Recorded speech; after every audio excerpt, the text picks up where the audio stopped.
यावरून आता मोठ्या प्रमाणात सोशल मीडियावरती देखील दोन्ही बाजूने आरोप प्रत्यारोप होत राहणार. याकडे तुम्ही कसं? लक्ष्मण हाके नावाचा स्वान हा सतत पाटलावर भुंकत असतो.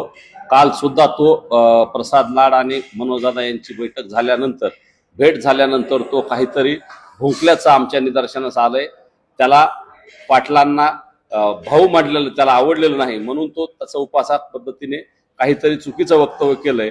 मग तो ज्या वाघ नावाच्या तिकडल्या त्या बुलढाण्यातल्या एका माणसासोबत फिरतो तो त्याचा नवरा आहे का हा त्याची ठेवलेली रखेल आहे हे आम्हाला काय समजायला का कळत नाही. त्यानेच येऊन सांगावं मग तो रखेल आहे का तो त्याचा नवरा आहे तो वाघ नावाचा हे त्याला समजलं पाहिजे. आणि इथून पुढे जर असं वाचा बडबड केली तर त्याला जशास तसं उत्तर सुद्धा आमच्याकडे आहे. लाड यांना आरक्षणाबाबतच्या कुठल्याही प्रकारचा अभ्यास नसल्याचं देखील त्यांनी म्हटलं. मग त्यांनी येऊन चर्चा केली त्याचा काय उपयोग होणार आणि जरांगे पाटलांनी ज्या उपोषण आता करणार आहे त्यावरून देखील त्यांनी काही टीका केली.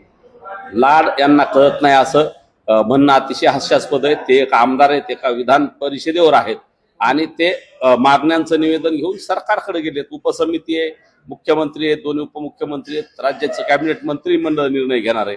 हा जो स्वतःला खूप बुद्धिवान समजतो डोक्यावर टोप लावलाय ह्याने आणि त्या टोपाखाली काय दडलंय हे अगोदर त्यानं बघितलं पाहिजे. उगाच दुसऱ्यावर आरोप करताना स्वतः लय अभ्यासू आहे असं दाखवायचं आणि हॉटेलवाला आहे मग त्याने झाडलोटच करावे असं म्हणायचं हे अतिशय त्याचं हीन दर्जाचं वक्तव्य. मी त्या दोन्ही वक्तव्याचा निषेध करतो आणि त्याला मराठा द्वेषाचा कावीळ झाला असल्यामुळे तो मनोजदादावर तर सातत्यानेच आरोप करतो परंतु मराठा समाज आणि मराठा समाजाच्या नेत्यावर आरोप करतो. स्वतः खूप हुशार असल्यासारखं दाखवतो परंतु हा हुशार नसून हा एक स्वतः एक गर्वात आलेला एक स्वान आहे आणि त्याची मस्ती येणाऱ्या काळात आम्ही जिरवल्याशिवाय राहणार.